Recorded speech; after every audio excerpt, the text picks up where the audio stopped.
Hello दोस्तों, आपका agriculture study VK में स्वागत है। तो आज हम आपकी जो शुरू करने वाले हैं आपकी चौथी वीडियो है ये, और कृषि अर्थशास्त्र की है, इकोनॉमिक्स की। इसमें जो हम आपको करीबन 33 क्वेश्चन के समथिंग यहाँ पर क्वेश्चन कराएंगे। और इससे पहले के क्वेश्चन जो है 140 क्वेश्चन जो हमने कुछ पिछली वीडियो में करा दिए हैं। तो यहाँ पर हम 141 क्वेश्चन से आगे की बात करेंगे, और ये क्वेश्चन बहुत महत्वपूर्ण होंगे आपके एग्ज़ाम में पूछे जाने के लिए। और ये जैसे कि आपने थंबनेल ही देख लिया होगा, यूपीटीए के लिए जो है ये आपके क्वेश्चन हो जाते हैं। और हम आपको बता दें कि ये वीडियो जो हमारी अर्थशास्त्र की लास्ट वीडियो है, इसके बाद हम आपको पशुपालन कराएंगे, जो कि चैनल पर प्लेलिस्ट बना दी है, वहाँ से आप उस वीडियो को देख सकते हैं, या आपको यहीं पर शेड्यूल में मिल जाएगी। तो फिर देर न करते हुए हम वीडियो को आगे बढ़ाते हैं। और वीडियो आगे बढ़ाने से पहले जिन्होंने चैनल को सब्सक्राइब नहीं किया है, चैनल को ज़रूर सब्सक्राइब कर लें। तो करते हैं प्रश्न नंबर 141 से शुरू। तो बात करते हैं प्रश्न नंबर 141। 141 है, सरकार न्यूनतम सामर्थ्य मूल्य की घोषणा एक वर्ष में कितनी बार करती है? जो सरकार है वो न्यूनतम सामर्थ्य मूल्य है उसकी घोषणा कितनी बार करती है? तो वो जो करती है सरकार 2 बार जो है न्यूनतम समर्थन मूल्य मतलब एमएसपी की जो घोषणा करती है 2 बार करती है सरकार। तो वो किस बार कार करती है? कौन कौन सी रबी के मौसम में करती है? मतलब एक तो रबी के मौसम में करेगी और एक खरीफ के फसल के लिए करती है। तो 2 बार जो है ये अपनी घोषणा मतलब दामों को जो है कि इस दामों पर जो है इस मतलब जो रबी की फसल है जैसे गेहूं है और खरीफ है, खरीफ में धान हो जाते हैं और रबी में गेहूं हो जाते हैं, जो हो जाते हैं इनकी जो है कि इतने पर ही इनकी सेल की जाएगी। जैसे कि अभी पीछे जो 2275 रुपये था गेहूं का रबी की सीज़न में, तो इतने में जो है इनकी जो फसल बोने से पहले ही इनकी घोषणा कर दी जाती है। बात करते हैं आगे प्रश्न नंबर 42 की। 42 है, निम्नलिखित विकल्पों में से किसे सार्वजनिक निवेश नहीं माना जाता? तो सार्वजनिक निवेश किसे नहीं माना जाता है?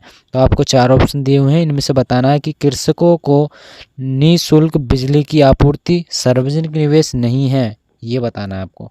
सामाजिक पूंजी विकास ये आपका सार्वजनिक निवेश है, और सरकार द्वारा शीतगृह भंडारण सुविधा स्थापित करना ये भी हो जाता है। तो इसमें से ऑप्शन नंबर आपका ए सही हो जाएगा, जो कृषक हैं उन्हें निःशुल्क बिजली की आपूर्ति कराना। तो ऑप्शन ए इसका आंसर सही है। प्राथमिक कृषि साख समितियों का जो कम्युनिटीकरण, सामाजिक पूंजी विकास तथा सरकारों द्वारा शीतगार भंडारण सुविधाएं स्थापित करना सार्वजनिक निवेश माना जाता है, जबकि कृषकों को निःशुल्क बिजली आपूर्ति बैंकिंग प्रणाली द्वारा कृषि ऋणों की माफ़ी को सार्वजनिक निवेश नहीं माना जाता है।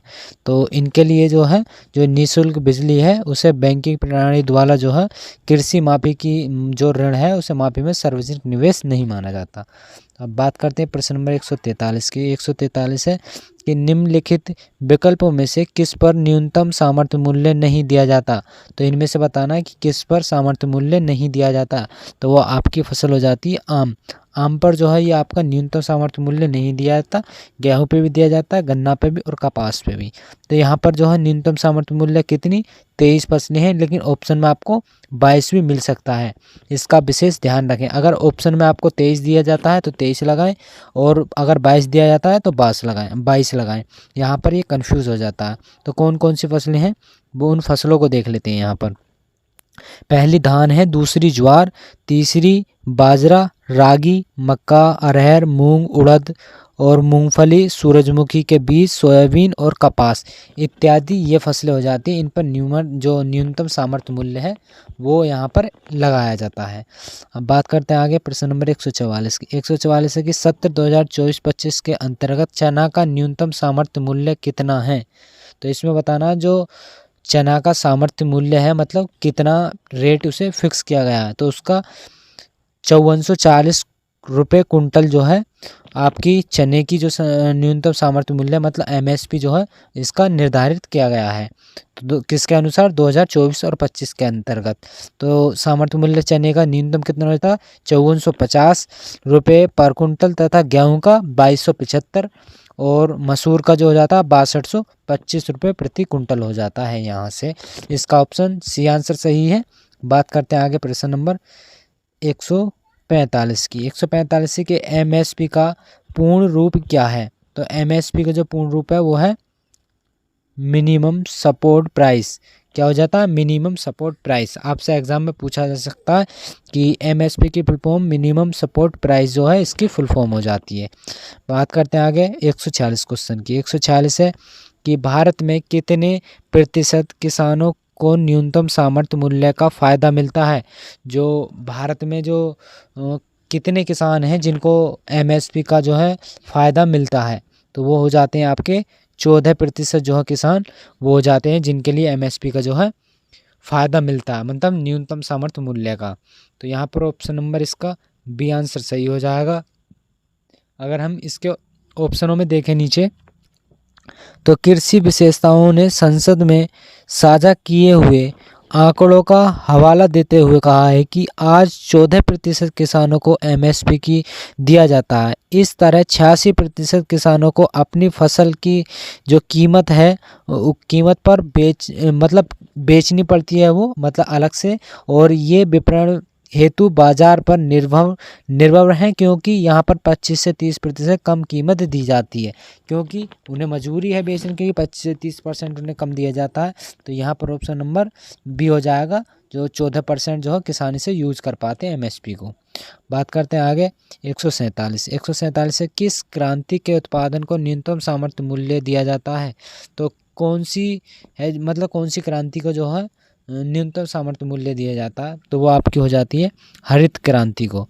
हरित क्रांति को जो आपको इसमें जो आपकी उत्पादक है उसको न्यूनतम सामर्थ्य मूल्य दिया जाता है। तो हरित क्रांति के अंतर्गत खाद्यान्न उत्पादन आते हैं, जिससे स्वामीनाथन समिति की सिफारिश पर एमएसपी की शुरुआत की गई थी। क्रांति और कुछ संबंधित क्षेत्र देख लेते हैं। तो दूसरा क्रांति किससे संबंधित है? तो रासायनिक उर्वरक उत्पादन से जो है दूसर क्रांति हो जाती है। और बात करें बादामी क्रांति की, तो मसाला उत्पादन से बादाम जो आपकी बादामी क्रांति है वो हो जाती है। बात करें हरित क्रांति हरित सोना क्रांति किससे हो जाती है? तो बांस से हो जाती है। गोल क्रांति किससे हो जाती है? आलू से हो जाती है। और नीली क्रांति आपकी मछली उत्पादन से हो जाती है। और बात करें रजत क्रांति की, तो आपकी अंडा उत्पादन से हो जाती है। और बात करें तो ये आपकी जो है यहाँ पर क्रांतियाँ हो जाती हैं कुछ महत्वपूर्ण। यहाँ से आपको क्रांतियों में से एक क्वेश्चन पूछा जा सकता है, इंपॉर्टेंट हो जाता है। बात करते हैं आगे प्रश्न नंबर 148 की। 148 क्वेश्चन है आपका, नीति आयोग द्वारा न्यूनतम सामर्थ्य मूल्य के संदर्भ में कौन सा मॉडल प्रस्तुत किया गया है? तो जो नीति आयोग है उसके द्वारा एमएसपी जो है उसके संदर्भ में कौन सा मॉडल प्रस्तुत है?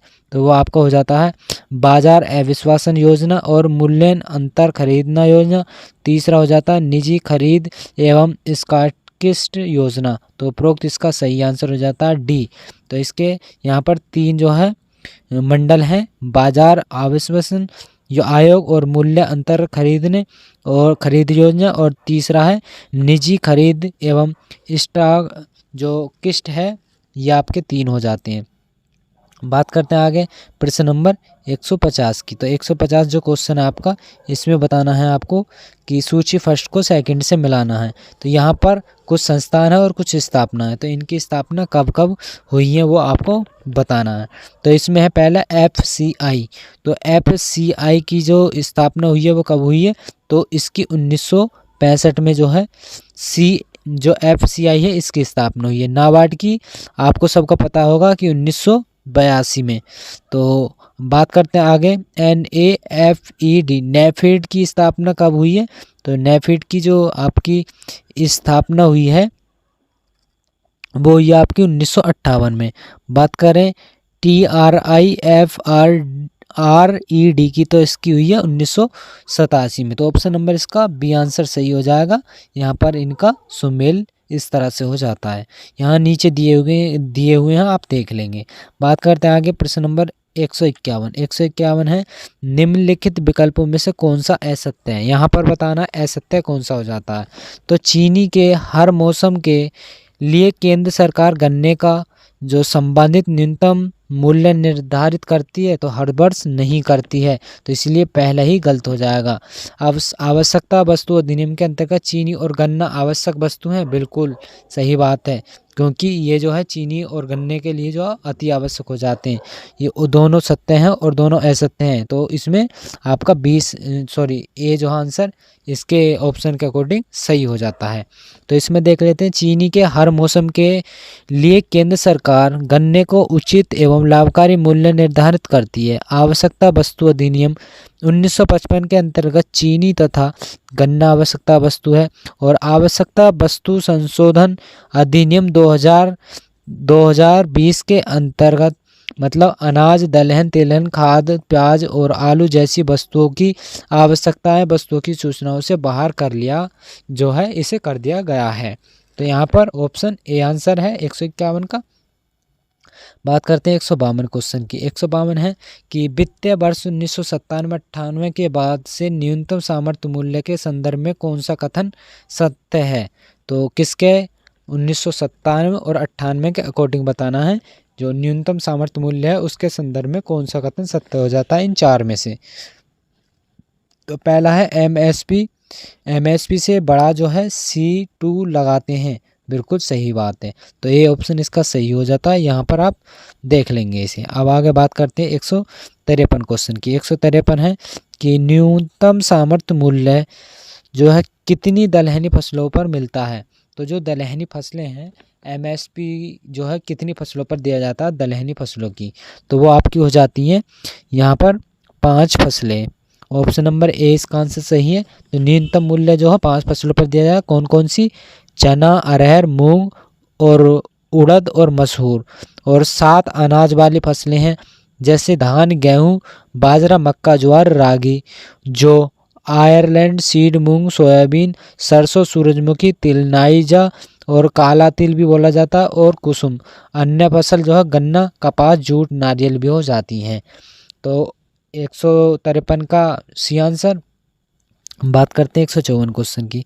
154 है कि रबी की किस फसल को न्यूनतम सामर्थ्य मूल्य दिया जाता है? तो ये दिया जाता है आपको गेहूं को। तो गेहूं को जो है एमएसपी कितना दिया जाता है? 2275 रुपये पर कुंटल के हिसाब से जो है दिया जाता है। बात करते हैं आगे प्रश्न नंबर 155। 155 है निम्नलिखित में से विकल्पों में से कौन सी रबी की फसल नहीं है? तो इनमें से बताना है। सबसे इजी क्वेश्चन है कि रबी की फसल नहीं है, तो अलसी रबी की हो जाती है, सरसों भी और जई भी, लेकिन सोयाबीन आपकी खरीफ की फसल हो जाती है। तो यहाँ से देख लेंगे, भारत में खरीफ की फसल मानसून पर निर्भर है। खरीफ फसलों की अवधि जुलाई से लेकर कब से? जुलाई से लेकर अक्टूबर तक चलता है। जैसे चावल, मक्का, बाजरा, रागी आदि। मानसून की बारिश खत्म होने के बाद रबी फसल की बुवाई शुरू हो जाती है। कब होती है? मानसून की जो वर्षा है वो ख़त्म होने पर। इसकी बुवाई जो है अक्टूबर से अप्रैल तक मतलब चलाया जाता है। जैसे गेहूँ, जौ, सरसों, जई, अलसी आदि हो जाती हैं। बात करते हैं आगे प्रश्न नंबर 156। 156 है कि भारत के विपणन की कितनी पद्धतियां प्रचलित हैं? तो कितनी पद्धतियां हैं आपकी? 4 पद्धतियां। तो कौन कौन सी उन्हें देख लेते हैं। तो 4 पद्धतियां गांव में विक्रय, मंडी में विक्रय, बाजार में विक्रय और सहकारी विपणन। यहाँ पर ये 4 आपकी पद्धतियां हो जाती हैं बाजार की। बात करते हैं आगे प्रश्न नंबर 157 है भारत में विपणन की कौन सी मतलब प्रचलित विधि नहीं है? तो ये आपकी हो जाती है बैंक में विपणन, ये आपके प्रचलित विधि नहीं होती है। बात करते हैं 158 क्वेश्चन। 158 है कि नाबार्ड की स्थापना किस कमेटी की संस्तुष्टि पर हुई थी? जो आपकी नाबार्ड है उसकी स्थापना जो है किस कमेटी के तहत हुई थी? तो शिवराम समिति के तहत इसकी जो है स्थापना की गई थी। कब? तो नाबार्ड द्वारा 12 जुलाई 1982 को इसकी स्थापना हुई थी, और नाबार्ड अधिनियम 1941 के तहत जो शिवराम कमेटी की संतुष्टि पर हुई थी। बात करते हैं आगे प्रश्न नंबर 159। 159 है कि नाबार्ड कृषकों को किस माध्यम से ऋण मुहैया कराता है? तो कथन 1 और 2 दिए हुए हैं। पहला है यह कृषकों को प्रत्यक्ष ऋण प्रदान करता है, तो ये आपका हो जाएगा गलत, क्योंकि यहाँ पर कृषकों को प्रत्यक्ष नहीं दिया जाता ऋण। नाबार्ड कृषकों की सहकारी बैंकों के माध्यम से ऋण मुहैया करता है, बिल्कुल सही बात है। ऑप्शन नंबर बी इसका आंसर सही हो जाता है। बात करते हैं 160 क्वेश्चन की। 160 है कि क्षेत्र ग्रामीण बैंक की स्थापना कब हुई थी। जो क्षेत्रीय ग्रामीण विकास बैंक है उसकी स्थापना कब हुई थी, तो वो हुई थी 1975 में। ऑप्शन नंबर बी इसका आंसर सही है। तो 2 अक्टूबर 1975 को 5 क्षेत्रीय ग्रामीण बैंकों की स्थापना की गई थी, जो कि गया, मुरादाबाद तथा गोरखपुर उत्तर प्रदेश, भिवानी हरियाणा और जयपुर राजस्थान तथा मालदा पश्चिम बंगाल में जो है इनकी स्थापना की गई थी। अब बात करते हैं आगे 161 क्वेश्चन की। 161 है केंद्र सरकार ने राज्यों में एग्रीटेक इंफ्रास्ट्रक्चर फंड से नेशनल एग्रीकल्चर मार्केट की स्थापना की थी, तो वो थी आपकी जुलाई 2015 में इसकी स्थापना की थी। तो केंद्र सरकार ने 2015 में राज्य एग्रीटेक इंफ्रास्ट्रक्चरल जो है फंड से नेशनल एग्रीकल्चर मार्केट की स्थापना की गई। तो इसकी जो है क्रियान्वयन क्या थी, 2017 और 18 को हो गया था। बात करते हैं आगे प्रश्न नंबर 162 की। 162 है कि कृषकों के हित को संरक्षित करने के लिए तथा उनमें उपज को उचित मूल्य सुनिश्चित करने हेतु ग्रेडिंग एक मार्केटिंग एक्ट कब पारित हुआ था। जो इसमें कृषकों के हित में जो संरक्षित थे उनके द्वारा उपज को उचित मूल्य सुनिश्चित करने हेतु ग्रेडिंग एवं मार्केटिंग एक्ट कब पारित किया गया था, तो वो 1937 में पारित किया गया था। Option number C. तो कृषकों की उपज की सही मूल्य सुनिश्चित करने हेतु 1937 में ग्रेडिंग एंड मार्केटिंग एक्ट पारित हुआ, जिसके अंतर्गत उन उत्पादकों पर जो उच्च गुणवत्तापूर्ण है और उनमें एक मार्क की जो है सील लगा दी जाती है। तो ये आपका 162 का सी आंसर सही हो जाता है। बात करते हैं 163 क्वेश्चन की। तो 163 क्वेश्चन आपका नेफेड की स्थापना कब हुई थी। जो नेफेड है इसकी स्थापना कब हुई थी, तो नेफेड की स्थापना हुई थी आपकी 1958 में। नेफेड की स्थापना तो कब हुई थी, 2 अक्टूबर 1958 को, और एक केंद्रीय संस्था के रूप में कार्य करता है। नेफेड ने मूल्य स्तर पर स्थिरीकरण तथा बाजार में दोनों ही उत्पादकों का उपभोक्ताओं के लिए हित की रक्षा की है इसमें। बात करते हैं आगे प्रश्न नंबर 164। 164 क्वेश्चन है आपका। यहाँ पर एक तरफ स्थापना एक तरफ यहाँ पर संस्थाएं दी हुई हैं। तो संस्थाएं देखते हैं। नेफेड जो है, नेफेड किससे हो जाता, कब हुई थी, 1958 में। अब देख लेते हैं दूसरा NCDE। तो NCDE का जो है ये हुआ था आपका 1963 में। बात करें TRIFED, ट्राइफेड का कब हो जाता है, तो ट्राइफेड हो जाता है आपका 1987 में। कब, 1987। और नाबार्ड की 1982 हो जाता है। तो यहाँ से ऑप्शन देख लेंगे, पहला ही ऑप्शन मिल जाता है, यहाँ पर आंसर सही हो जाता है। बात करते हैं आगे, यहाँ पर देख लेंगे खुद। बात करते हैं 165 क्वेश्चन की। तो 165 क्वेश्चन है निम्नलिखित में से भारत में खाद्यान्नों के क्रय तथा विक्रय करने की सरकार की एकमात्र एजेंसी कौन सी हो जाती है। जो खाद्यान्नों का क्रय करता है और विक्रय करता है, तो वो हो जाता है आपका FCI। ऑप्शन नंबर इसका सी आंसर सही है। भारतीय खाद्य निगम FCI की स्थापना 1 जनवरी 1965 को हुई थी। यह एक संस्था है जो कि खाद्यान्नों का क्रय जो है विक्रय करती है। तो इसका सी आंसर हो जाएगा। बात करें 166 की।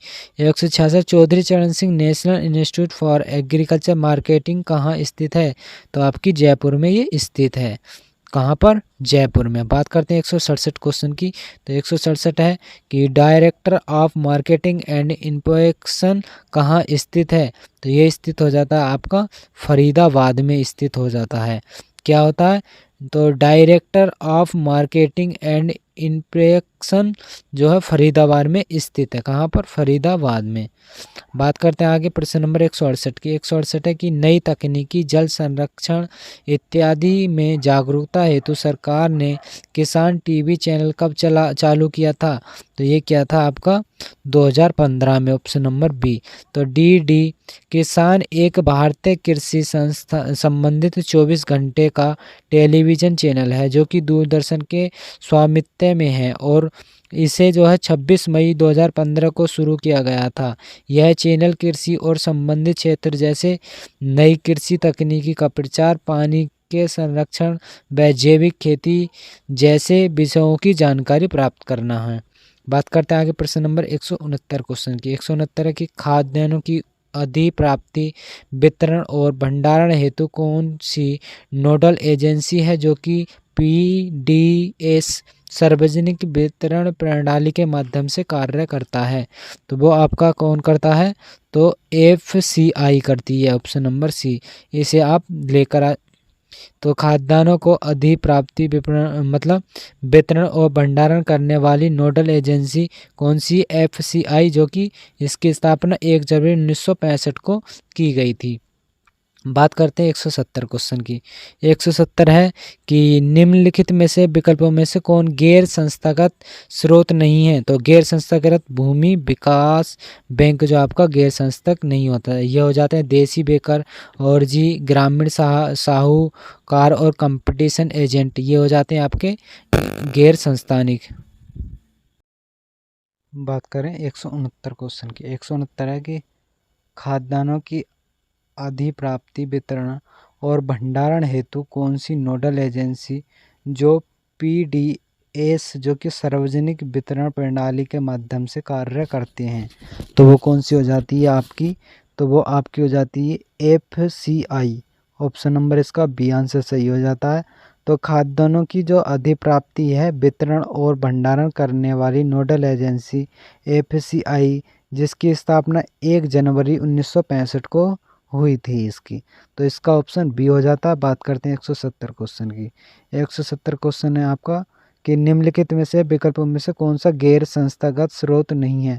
तो गैर संस्थागत कौन नहीं हो जाता? वो आपका भूमि विकास बैंक जो है गैर संस्थागत नहीं हो जाता। तो भारतीय विकास बैंक बैंकिंग और खंड की श्रेणी में आता है, जो कि शेष गैर संस्थागत स्रोत की श्रेणी में आते हैं। बात करते हैं 171 क्वेश्चन। 171 की अल्पकालीन ऋण की अवधि कितनी होती है?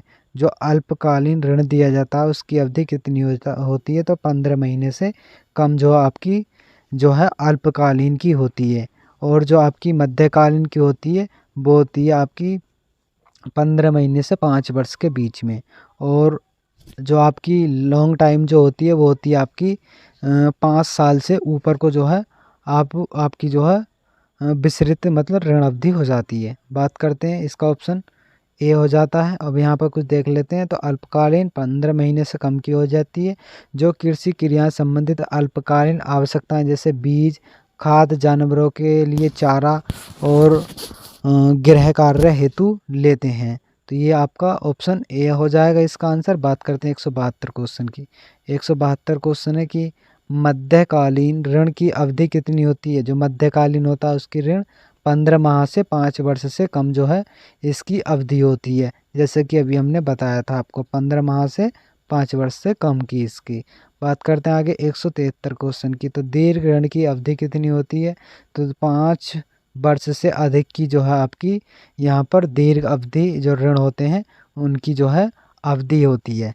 तो यहाँ पर जो है हमने आपको 173 क्वेश्चन जो आपके इकोनॉमिक्स के जो है हमने करा दिए हैं, एग्रीकल्चर इकोनॉमिक्स के।